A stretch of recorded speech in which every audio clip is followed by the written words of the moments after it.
ध्यान से सुनो, बढ़िया बात। बूढ़े का क्या विचार है? बूढ़े का विचार, महाराज दशरथ क्या है? प्रमाण दे रहा हूं कि बूढ़े हैं, 60,000 वर्ष की आयु है, एक तो यही प्रमाण है कि बूढ़े हैं। और स्वयं अपने मुख से कह रहे थे क्या? श्रवण समीप भय उसित कैसा,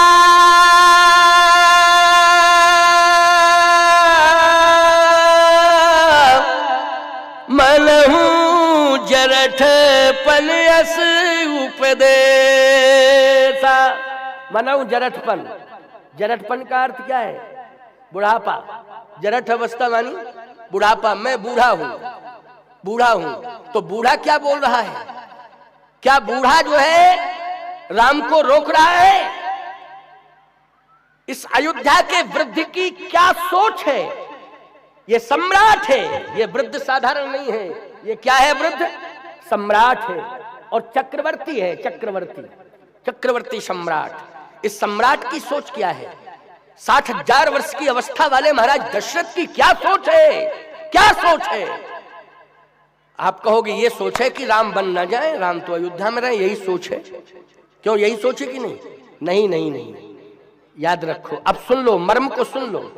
अयोध्या कांड के इस मर्म को मैं 5 मिनट के अंदर बता रहा हूं। अब तो 10 ही मिनट बचे हैं मात्र, हैं तो 5-7 मिनट में अभी बताता हूं, चिंता मत करो। तो सुनते जाओ, आनंद लो, है नहीं? आनंद के लिए हमें बुलाया, आनंद देने के लिए हम तुम्हारे बीच में आए, इसलिए। और एक काम करो, जरा हाथ मत सकोड़ा करो। इतना बड़ा आयोजन हो रहा है, मुक्त हस्त से दान करो, मुक्त हस्त से दान करो। हमारी समझ में नहीं आता है कि तुम ये हाथ ऐसे क्यों की रहते हो? क्या विकलांग हो? अरे ताकतवर तुम्हारे हाथ हैं, इस मुट्ठी में मुट्ठी भरी हुई हो और मुट्ठी को छोड़ दो, है ये ताकत है। मुट्ठी जब खुली होती है ऐसे, तो ये मुट्ठी जो है कमजोर होती नहीं। जैसे हाथ देख रहे हो आप, इसमें ये पंजा है, ये पंजा बोलो। अब ईमानदारी से बताओ, अगर ये इस तरह मुट्ठी बंध जाएगी तो हाथ में ताकत आ जाएगी कि नहीं आ जाएगी? और इस तरह से हो गया तो हाथ कमजोर हो जाएगा। बोलो हो जाएगा कमजोर कि नहीं? फिर इसमें ताकत नहीं रहेगी। इसलिए नोट निकालो, मुट्ठी में रखो और छोड़ दो, मुक्त हस्त से दान करो।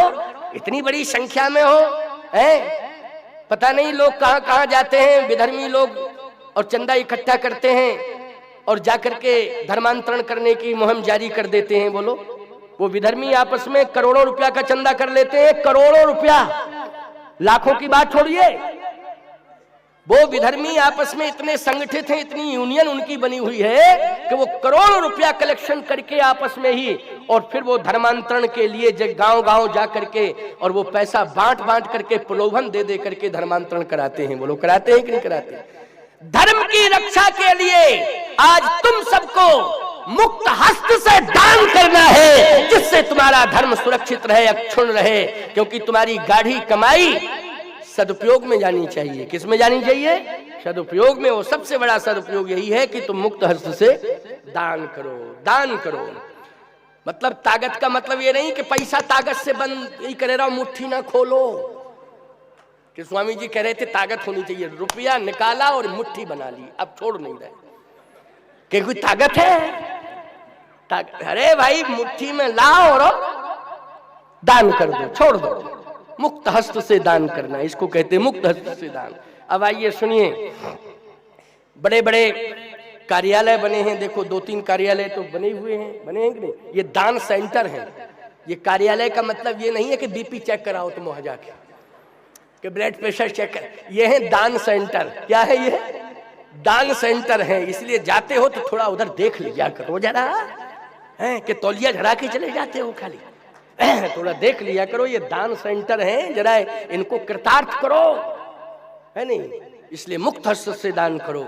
आइए, कल का ही दिन तो शेष है, एक दिन से रहा, एक दिन अवध अधारा, एक दिन शेष रह गया है। अब आइए सुनिए जरा, एक बूढ़े का विचार क्या है। 5 मिनट के अंदर बूढ़े का विचार सुन लो।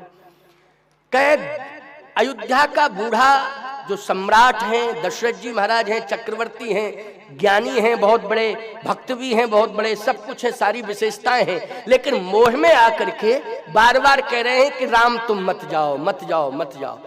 तो क्या राम ना जाए? धर्म मिट जाए?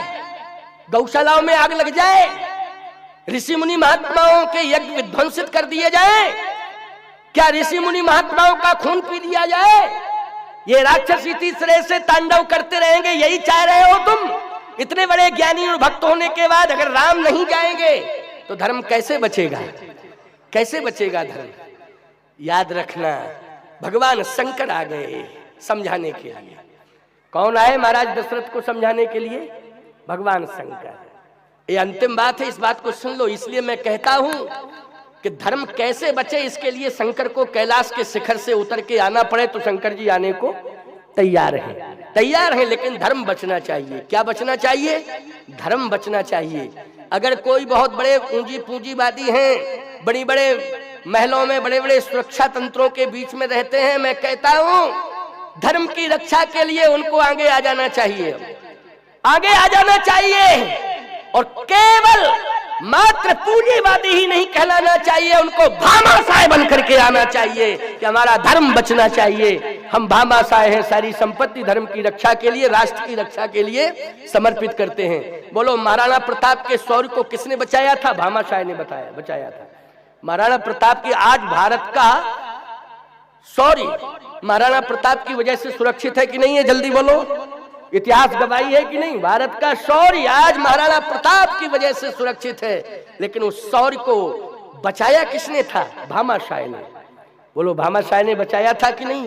एक बात आंखों में आंसू भर के आज हमको कहना पड़ रहा है, कान खोल करके सुन लो, क्योंकि महाराज दशरथ की बात आई तो आज भामाशाह भी याद आ गया है। बोलो, आ गया कि नहीं? आज इस कार्यक्रम के अस्तित्व की बात आई तो दानवीरों को भी हम याद कर रहे हैं, भामाशाह के रूप में आप सबको याद कर रहे हैं। जिस समय सिद्धांत की बात आई तो महाराणा प्रताप ने कहा कि मैं भवन छोड़ता हूं, सोने का पलंग छोड़ता हूं और पूरे परिवार के समेत सिद्धांत का पालन करने के लिए, क्योंकि मुझे सुविधा नहीं चाहिए, मुझे सिद्धांत चाहिए। मैं सिद्धांत की रक्षा के लिए भले ही जंगल में जाकर के झरनों का पानी पीऊं, घास की रोटियां खाऊं, कंटकाकीर्ण मार्गों पर चलूं, चलता रहूंगा, झरनों का पानी पीता रहूंगा, मुझे इस चित्तौड़ के एक भी सुविधा की आवश्यकता नहीं है, किसी सुविधा की आवश्यकता नहीं है। क्योंकि जिस चित्तौड़ ने सिद्धांत को ठुकरा दिया हो, सुविधाओं के कारण जो है सिद्धांत से दूर हो रहा हो, ऐसे चित्तौड़ को मैं स्वीकार नहीं करता हूं। और सिद्धांत की रक्षा करने के लिए महाराणा प्रताप चल दिए। बोलो, चल दिए कि नहीं? लेकिन एक दिन ऐसा समय आया कि बेटी को भूख लगी, बेटी को भूख लगी, छोटी बेटी थी, भूख लगी तो अब क्या किया जाए? घास की रोटी बनाई गई। घास की रोटी का अर्थ है कि जो जंगल में प्रकृति प्रदत्त खाद्यान्न है उसको प्रदान करना ही घास की रोटी है। क्यों भाई? उसी को प्रदान करना घास की रोटी। अच्छा, एक बात बताओ माताओं, भूसा से रोटी बनाओगी तुम? भूसा को मार लो फिर सेक लो, भूसा की रोटी बनती है कहीं? घास की रोटी बनती। लेकिन प्रकृति प्रदत्त खाद्यान्न जो हैं, अत्तियां पत्तियां कंद मूल फल आदि आदि जो भी हैं, वही घास की रोटी है। महाराणा प्रताप कहीं से इकट्ठा करके लाए और महाराणा प्रताप ने और जैसे कहा बेटी लो, और बेटी के हाथ में जैसे ही वो घास की रोटी दी, उसी समय पता नहीं कहां से बनबिलार आया और घास की रोटी छीन करके भाग गया। बोलो, भाग गया कि नहीं? अब बेटी चिल्लाई, बेटी चिल्लाई, पिताजी! घास की रोटी लेकर के बनबिलार भाग गया। पिताजी, मुझे भूख लगी है, भूख लगी है। और जैसे ही बेटी की आंखों के आंसू करुण पुकार को सुना, उसी समय महाराणा प्रताप ने कहा, राणा तुझे धिक्कार है, अब तुझे वन में नहीं रहना चाहिए, अब दिल्ली जाना चाहिए और समझौता करना चाहिए, अधीनता स्वीकार करनी चाहिए। मेरी बेटी आज भूखी है, रोटी के लिए चिल्ला रही है, आज मैं उसे भोजन नहीं दे पा रहा हूं। धिक्कार है तेरी वीरता को, तेरी शूरता को, अब तो दिल्ली जाना चाहिए। मुड़ गए दिल्ली की ओर और जैसे ही 2-4 कदम ही आगे रखे, उसी समय भामाशाह आ गया। और जैसे ही भामाशाह आया, याद रखना ये पृथ्वी सूरवीरों से कभी खाली नहीं हुई। कोख कई बार खाली हुई है, लेकिन सूरवीरों से पृथ्वी खाली नहीं हुई है। माताओं, बहन, बेटियों, भाइयों, ये पृथ्वी सूरवीरों से कभी खाली नहीं हुई है। कोख भले ही कई बार खाली हुई है, लेकिन सूरवीर तो हमेशा आते ही रहे। बोलो, आते रहे कि नहीं आते रहे?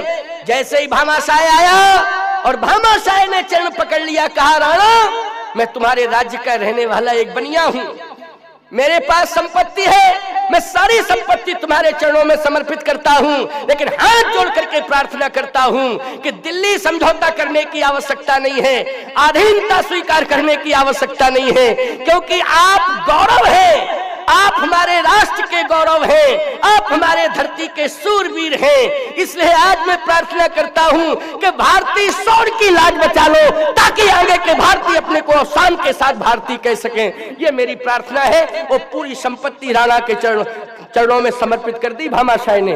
बोलो, संपत्ति को महत्व दिया है कि राष्ट्र को महत्व दिया है? जल्दी बोलो। राष्ट्र को महत्व दिया है, इसलिए राष्ट्र को महत्व देने की जरूरत है। राष्ट्र को महत्व मिलेगा तो निश्चित रूप से तुम्हारा गौरव बढ़ेगा, लोक परलोक भी तुम्हारा बनेगा। अब